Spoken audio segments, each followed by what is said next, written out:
I was waiting for doctors to save me.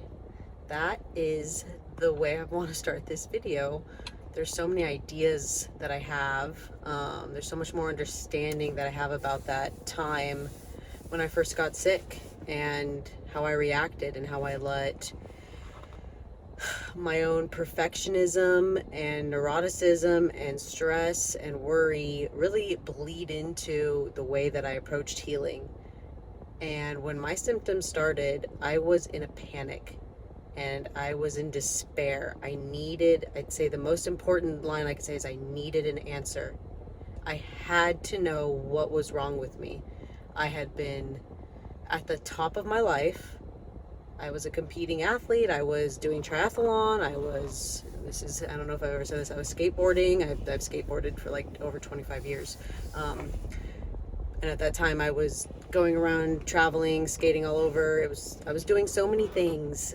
And to have these I remember I was training for a triathlon. I think, if you've listened to my very long My Story video, then you've heard this.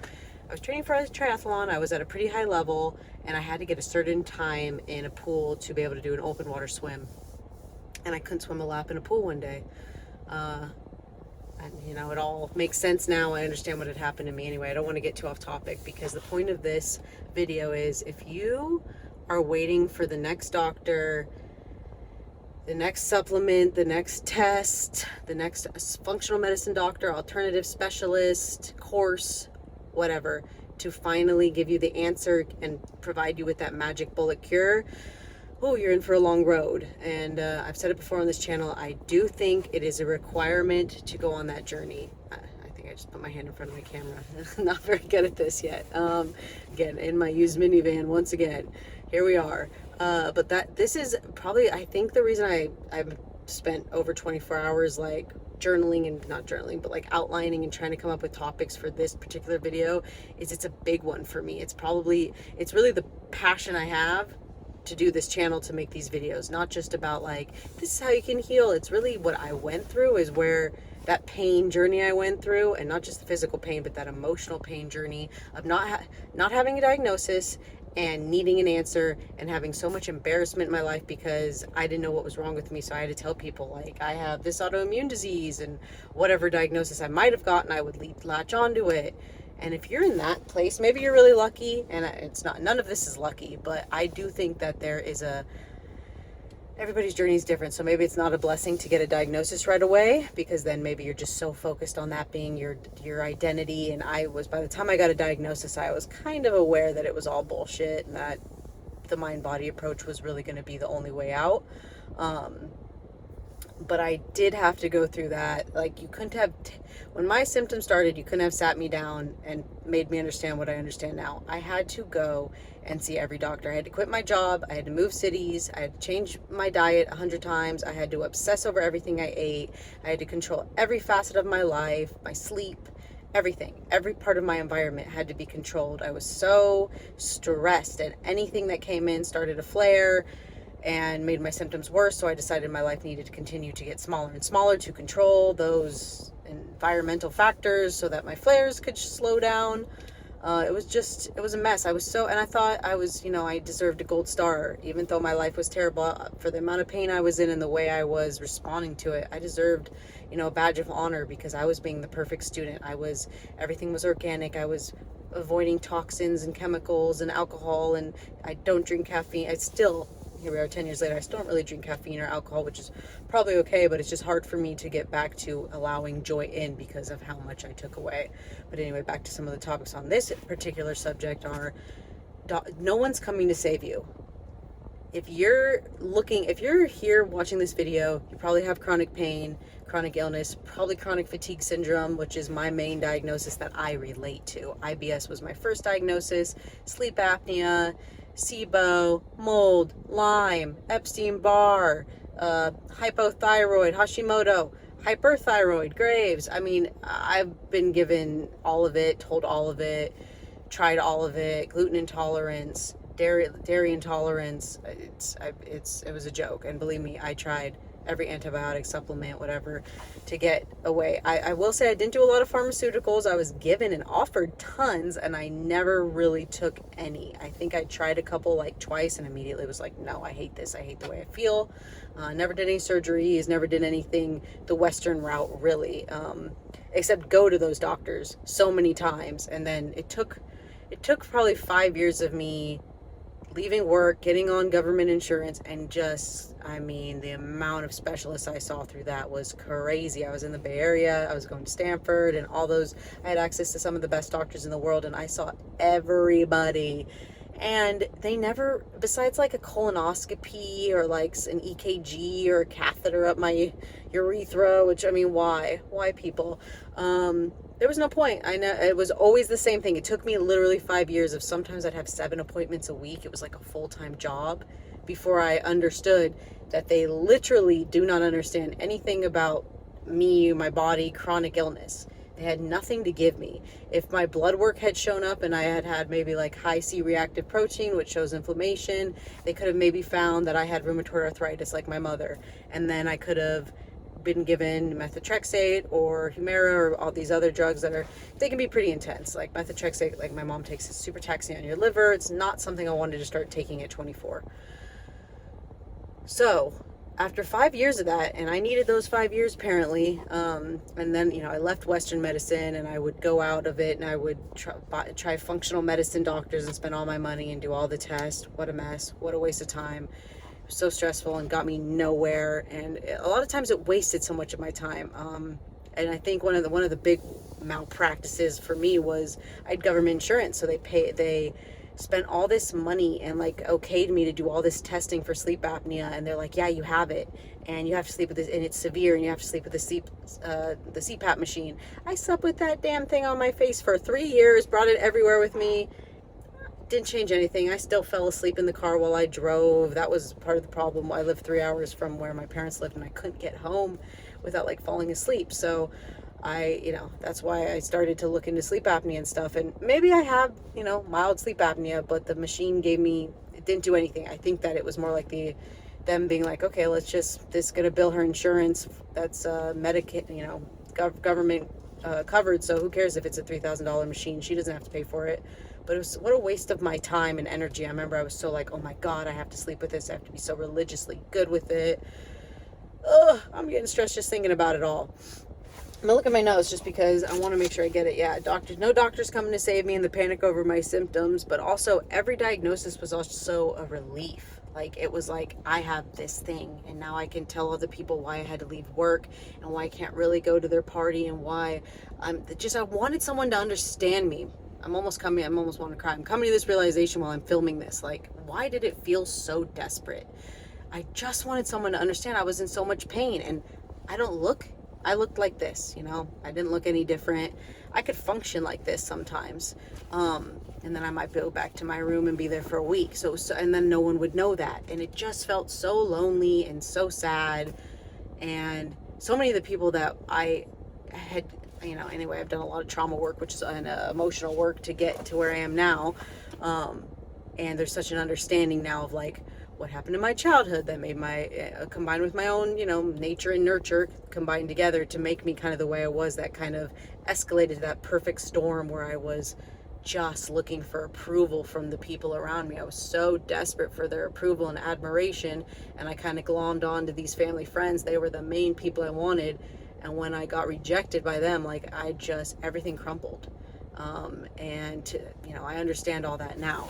But at the time, I didn't really know what was happening. Anyway, I don't know where I went with that. But I kind of just wanted those diagnoses because I just wanted a reason why I was the way I was. And unfortunately, those people that I know why I was talking about, basically, I put everything into what other people's approval, and people that when I got sick, I never heard from them again. They didn't even care about me. I mean, they text me occasionally. They never asked.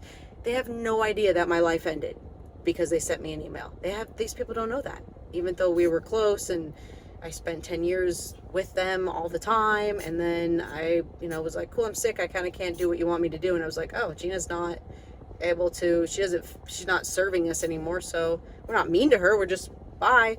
And it was such a like, oh, gave all of I discarded myself to please these people. And that's what people pleasing is. It's discarding yourself to make others more comfortable and discarding what you need. Anyway, so sad. But if you're in that place where you're chasing symptoms, chasing doctors, and you've watched some of my videos, or you're familiar with mind body symptom, TMS, whatever it is, however you got here and you've listened this far in, it's I'm just making this to maybe re-solidify your belief that like it's not going to get you anywhere. Even if you're like, okay, I've done all the doctors and I'm here, I want to listen to you, I want to do the journal speak, I want to believe that my symptoms aren't structural and some emotional healing could fix them, or I have repressed anger, whatever it is. And all of that sounds so like little cliche, little, glittering generalities or whatever. But it's, God, I have a hard time forming exactly what I want to say around this, because it's a sensitive subject, and I don't want to put down anybody who's gone through this, because it's a lot. And I remember, people kind of approaching me with these ideas and just feeling really offended, and it made things worse. And I don't want to be that for anybody. I think the big takeaway for me, to just say it, is changing from that. Everything was approached with fear. I couldn't work out, so I was going to gain weight, and people wouldn't like me. Fear, fear, fear. I needed the doctor to solve it for me. Everything was fear. I was taking the medications out of fear. I was going to the sauna out of fear. I was trying to exercise out of fear.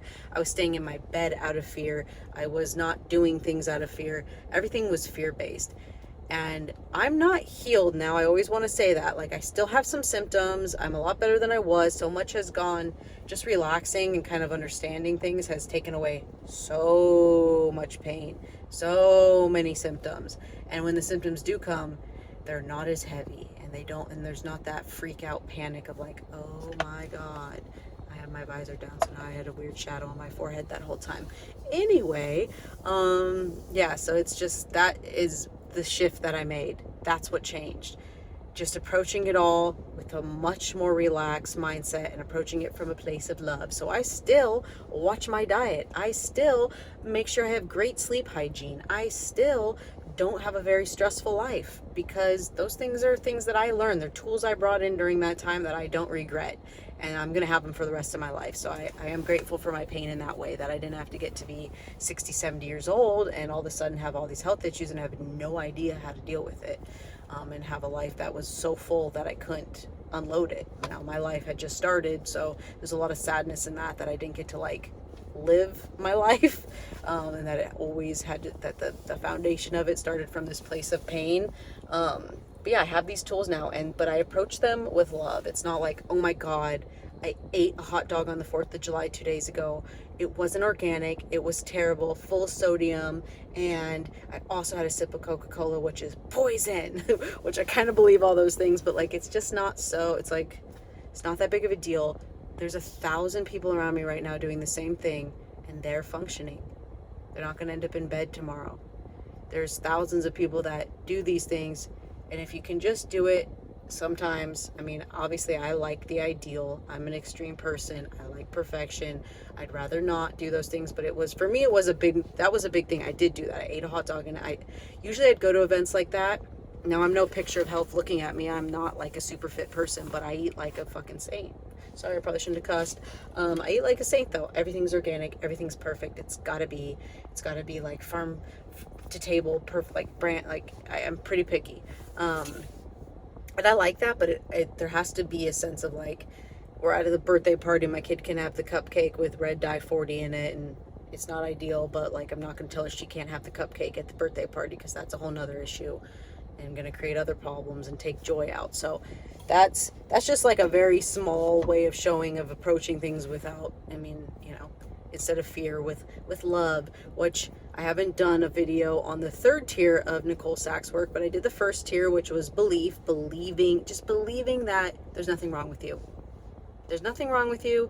Your symptoms are TMS. It is your brain sending pain signals to your body because of emotional I wish, I'm not a scientist, so I don't have all the science, and I'm not even that interested in it. I just understood it when I read her book and listened to the podcast. It made total sense to me. I was like, girl, I get this. I've been here. I've done that. I don't need any more information. Although it is always good. Like, I just went to a retreat with her up in upstate New York, and she had a PhD, Gigi Coquel, come on stage and talk and give all the science. And of course that reinforced it, and it's great, and I love it, but I'm not here to reiterate that. You can find all that stuff online.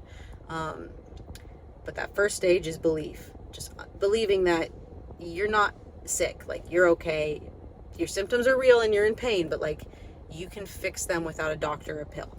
And then the second one being do the work, the journal speak, to basically get out. Like okay, fine, I'll paint you the picture.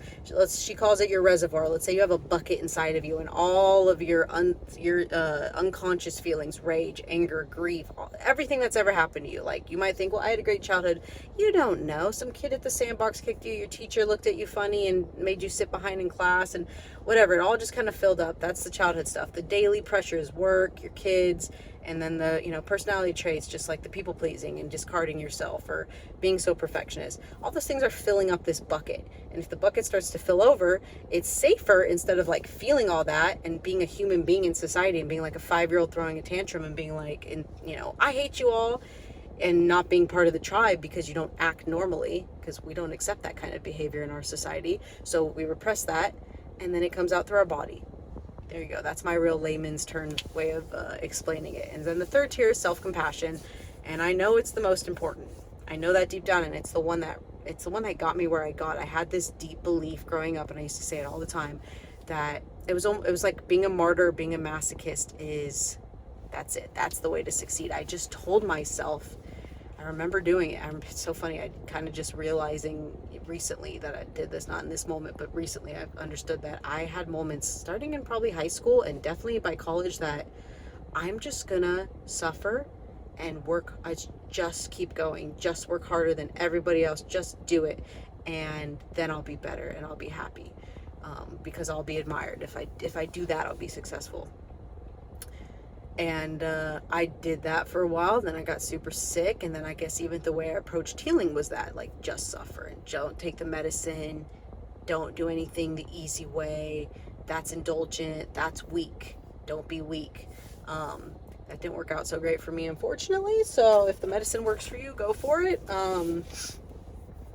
Yeah, so I think what came out, and I've got another thing here that was, it's like, I kind of understood after all those 5 years that there was an emotional element. Okay, we got there.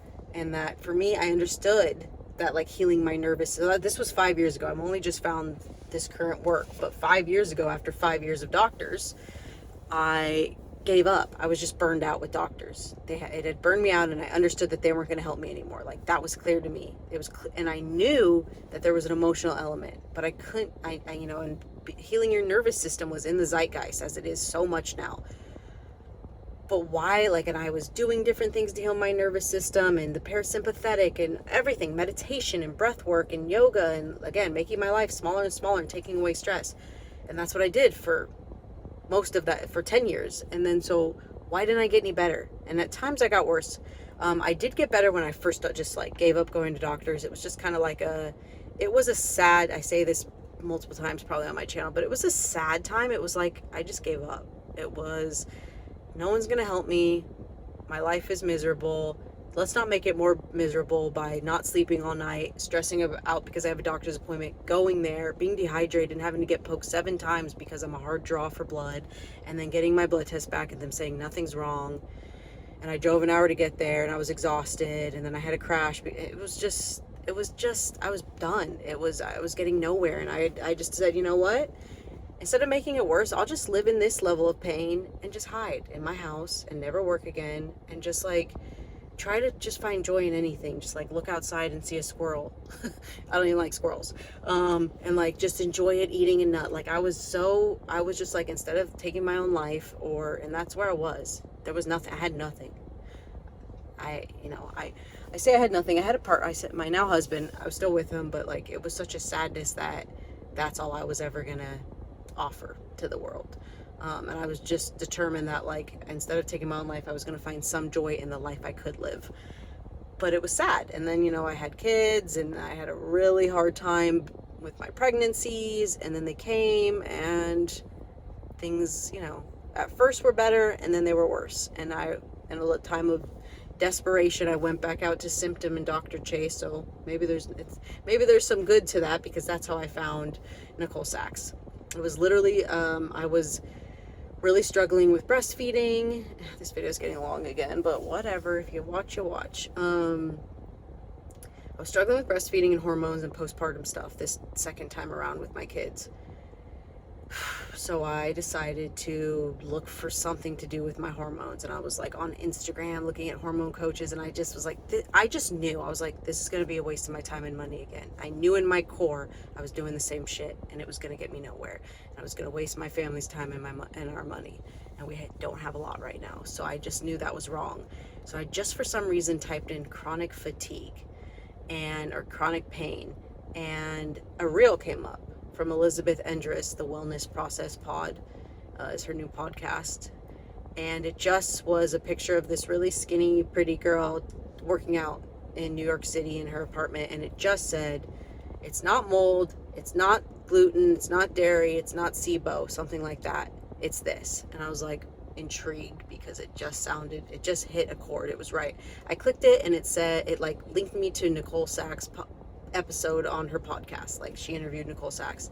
I immediately went and listened to it, and I was like, damn it. That's it. And then it was like, she's got a book out. I immediately went and bought it on audio and was listening to it, and I bought it physically so it could come in the mail. So I had it both ways, because I just knew this was it. And then I started listening to all the episodes of Nicole Sachs' podcast, which I realize I'm a little green on YouTube, but I should be linking that. I'm going to link her podcast below, so you can find it wherever Apple Podcasts are found. I think it's The Cure for Chronic Pain with Nicole Sachs, LCSW. It's great. It's a free resource with so many episodes. And I think it's helped thousands of people. And her book is amazing. I definitely suggest it. It's a really quick, easy way to get all the information in like a few hours on audiobook. It's called Mind Your Body. I'll put a link for that. No affiliation and no money will come to me. This channel's not monetized. I get nothing. Nicole has no idea who I am. Just was a random head at her retreat that she never even talked to. Sorry, I was parched. Anyway, I need to get better at this, because this is a lot. Maybe I just talked about it all, and that's all you guys need to know. Like, yeah, so just like all that, all that work and all that healing your nervous system stuff, it really didn't move the dial for me for all those 5 years. I just made my life smaller and smaller and got more and more anxious about managing my symptoms. And it was just kind of sad, because I knew no one was coming to save me, that I'd given up on the doctors, which was a relief, but it was just sad. It was just like, I gave up, and I was just living a small life, and it was so lonely. I just decided to stop connecting with any diagnosis or talking about doctors or anything like that. So it was like I was hiding I was sick, but I still had all the same pain, really. It just wasn't as desperate. Like, I wasn't like so stressed about it. It just kind of was like, this is my life. But yeah, the self-compassion part for me is that if there's a point to this video, I hate just talking, and I feel a lot of pressure that I'm putting on myself. Not you guys. I love just listening to people talk. I love just people showing their lives, and I'd love to do that, but I just don't have the bandwidth. I'd love these, maybe one day these videos would be more than just me sitting in my car, but just people talking, getting to like kind of know them, hear their story, relate to them a little bit. It's healing. It's fun. I love them. Obviously, this video's not, the best of those, but it's something. Some people are watching it. And also, like, at this point, it's probably too late in the video. 90% of you have already clicked away, but I looked at my analytics. 90% of you that watch my videos aren't subscribed. This is a lonely life for me, in a lonely space. I'm just talking to myself in my car, so I have no idea who you are if you're watching. So if you would subscribe, and especially if you would comment, just say, thank you for filming this, or I understood, or I related, just anything. Just put an emoji. It means a lot to me, and it's helpful. It makes me want to keep going. So please do it. Like and subscribe. Leave a comment. That's what all the YouTubers say. And now I'm a YouTuber. Yeah, I'm just reading my little notes. It just says, I had made it all so much more serious and severe than it needed to be. Self-compassion, patience, love, not fear, wearing it loosely. Those are all kind of terms that Nicole Sachs says that obviously I related to. Realizing my perfectionism and anxiety bled into my approach to healing. Yeah, I already said all that. Anyway, that was it. If you're like me, you might have wasted a lot of time and money going to doctors. I'm hoping you found this video maybe like kind of at the beginning of that. That could be the best case scenario of what I'm offering by doing this. Maybe you just liked listening because it was like, damn, I did all that. And now I'm where she is and I'm willing to listen to this Nicole Sachs stuff. Maybe she'll make some more videos I like. So hopefully, but yeah, I just hope that you guys, if you're watching this, like, I don't want to say give up on the doctors. You have to do what you have to do. And even people at the retreat, and now maybe she watches this, one of the good friends I made from the retreat, she has a real autoimmune condition and she takes a real medication that she needs. And that's okay. Everybody's different. I have my own beliefs. I don't want to get too crazy, but I think things like chronic fatigue syndrome, girl, I have it. I'm living it right now.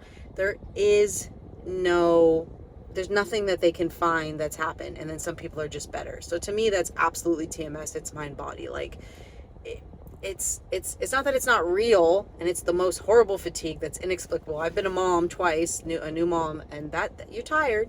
And I've been exhausted as a mom. It's nothing like chronic fatigue, and I think it's confusing the name. Even therapy would be like, so what is it? You're just really tired? Or I'm tired. Like, I get that. My least favorite would be like, can't you drink coffee? Oh, girl, don't make me angry. Don't make me angry. Not only would coffee make me worse, it would also make me more constipated, which is why I stopped drinking it a long time ago. Although I miss it, I want it back a little bit. I've started drinking matcha. Maybe this is TMI. You guys don't need to know about my matcha.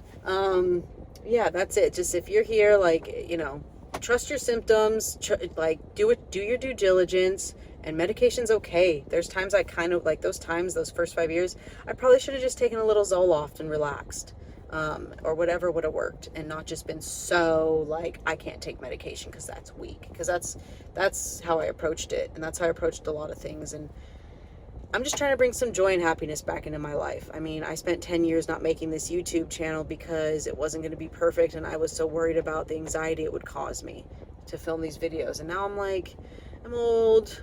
Nobody cares what I look like. I'm a mom. Like, it doesn't matter. And I'm just trying to do some more things to make me happy. And I'd say, God, it's hard to get a concrete way to tell you guys, but not that you need to know, but just give yourself some self-compassion. Like, wake up tomorrow and your symptoms are there and it's okay. Something else, God, I have a lot of things to say. Something else we did at the retreat was somatic tracking. Like, just like sit with your, like, let's say you have chronic fatigue. For me, I always say my brain feels like it's a sponge that was wrung out. Like, it's dry and like it hurts, and behind my eyes I can feel it, and like my brain's not, I literally can't think or function. And it's almost like a migraine all the time, but it's low level, and like I can't have light, and I just can't think. I can't take noise stimulation, and it would have been so hard for me to do something like this because I couldn't think.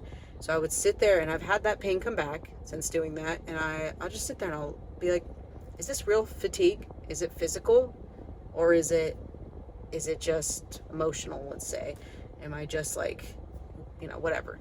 Is it TMS? And that's helped. And I don't just have chronic fatigue. I have Achilles tendonitis. I have plantar fasciitis. I have upper back pain, lower back pain, chronic canker sores. I have IBS, IBS-C. I have acid reflux, GERD. I have a million things. And some of the sciatica. I don't have half of those things anymore, to tell you the truth, but I've had them, and some of them for years. Insomnia, I still struggle with it. I'd say my main things are just general, like fibromyalgia, I guess you'd call it, or I kind of tried to get rheumatoid arthritis, but it's more like fibromyalgia. It's kind of like all over pain, inflammation, aches all the time, neck, back, everything. And then for me, all the symptoms of chronic fatigue, which if you have it, but the post-exertional malaise, the hypersomnia, insomnia, and the fatigue for 6 or more months. Mine has been 10 or more years, unfortunately. Anyway, that's it. I think that's the crux of this video. Just like, stop chasing the doctors and the symptoms. It's not going to get you anywhere if you're as far along in it as I am. Just like, try something different, relax, get Nicole's book, listen to her podcast. Just chill out, homies. I think, that's all I got to say. I love y'all. I hope you're good till I see you guys next time. Bye.